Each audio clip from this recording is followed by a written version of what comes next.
আসসালামু আলাইকুম রহমতুল্লাহি বারাকাতুহু। আমরা অনেকেই জানি যে ইমিগ্রেশন রুলসে যদি কেউ ব্রিটিশ সিটিজেনের বা সেটেলড পার্সনের স্পাউস হয়ে থাকে এবং সে যদি ডোমেস্টিক ভায়োলেন্সের ভিকটিম হয়, ইউকেতে সে ইনডিফিনিট লিভ টু পেমেন্ট পেয়ে যায় ভিকটিম অফ ডোমেস্টিক ভায়োলেন্স সেই হিসেবে অ্যাপ্লাই করলে।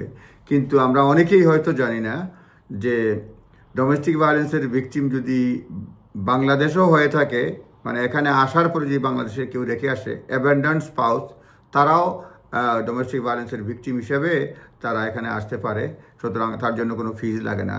রুলসটা হচ্ছে যে যিনি আসবেন, এটা বলছে ট্রানজিশনাল অ্যারেঞ্জমেন্ট, এলিজিবিলিটিটা যদি হয় ভিকটিম অফ ডোমেস্টিক অ্যাবিউজ, তাদেরকে হইতে হবে মনে করেন ব্রিটিশ সিটিজেনের স্পাউস কিংবা তাকে সেটেল পার্সনের স্পাউস কিংবা ইউরোপিয়ান ইউনিয়নের যেটা সেটেল স্কিমের আন্ডারে যাদের ভিসা হয়েছে তাদের স্পাউস বা ডিউরেবল পার্টনারের হিসাবে যাদের ভিসা হয়েছে তারা। সুতরাং এই কয়েক ক্যাটাগরির লোকজন যদি এখানে প্রথমে আসার পরে যদি ডোমেস্টিক ভায়োলেন্সের কারণে তারা নিজ দেশে ফেরত পাঠানো হয়ে যায় বা রেখে আসা হয়, রাখার পরে দেখা গেল তার পাসপোর্ট রেখে আসছেন, এইসব কারণে যদি বাংলাদেশে বা ইন্ডিয়ায় রেখে আসেন বাচ্চা সহ, কোনো ধরনের ফাইন্যান্সিয়াল হেল্প করেন না, তাহলে ওই মহিলা বা পুরুষ, স্বামী বা স্ত্রী ডোমেস্টিক ভায়োলেন্সের ভিকটিম হিসেবে ব্রিটেনে ফিরে আসতে পারবেন। এটা 2024 সালে শুরু হয়েছে, জানুয়ারি মাসের দিকে, এখনও রয়েছে। সুতরাং যে কেউ এর সুবিধা নিতে পারবেন এবং এর জন্য কোনো ফিজ লাগবে না, কোনো রিকোয়ারমেন্ট লাগবে না, ইনডিফিনিট লিভ টু এন্টার দিয়ে দিবে। সুতরাং আপনারা এই ভিসার সাহায্য নিতে পারেন।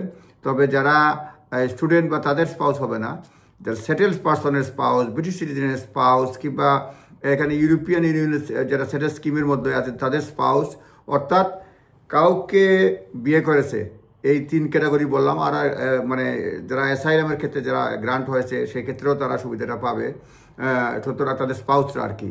সুতরাং এটা নিজ দায়িত্বে দেখে নেবেন, জাস্ট গাইডেন্স।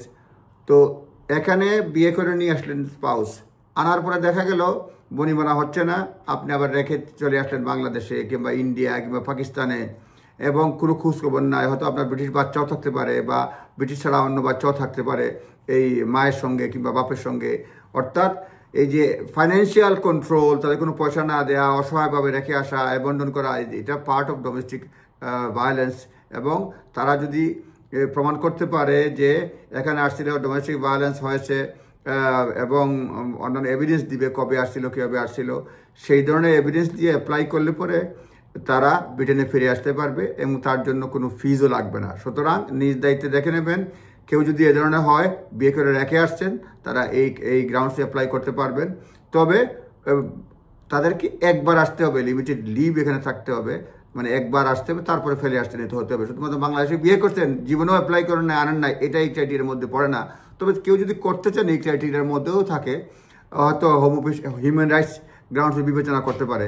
মূল ক্রাইটেরিয়া হচ্ছে ডোমেস্টিক ভায়োলেন্সের ভিকটিম হিসাবে কেউ যদি কোনো স্পাউসকে যদি সেটেল পার্সন বা ব্রিটিশ সিটিজেন বা ইউরোপিয়ান ইউনিয়নের সেটেল স্কিমের আওতায় যারা আছেন তারা যদি নিজের বউ বা জামাইকে, ওয়াইফ বা হাজব্যান্ডকে তারা বাংলাদেশে রেখে আসে বা পাকিস্তানে বা নিজ দেশে রেখে আসে, অ্যাবন্ডন করে আসে এবং ফাইন্যান্সিয়াল কন্ট্রোল বা ডোমেস্টিক ভায়োলেন্স প্রমাণ করা যায়, সেই ক্ষেত্রে এই স্পাউস অ্যাপ্লাই করে বিনা ফিজ এক্সামশন রয়েছে, ব্রিটেনে প্রবেশ করতে পারবে, আসতে পারবে। সুতরাং নিজ দায়িত্বে দেখে রাখবেন যে ডোমেস্টিক ভায়োলেন্সের ভিকটিম হিসাবে অ্যাবন্ডন করে আসলে সেই স্পাউস আবার ব্রিটেনে ফেরত আসতে পারে। এবং সুতরাং কেউ অসহায় ভাববেন না, আইনের আশ্রয় নেন, আইন আপনাদের সহযোগিতা করবে। নিজস্ব লয়ারের পরামর্শ নেবেন। ভালো থাকবেন। আসসালামু আলাইকুম।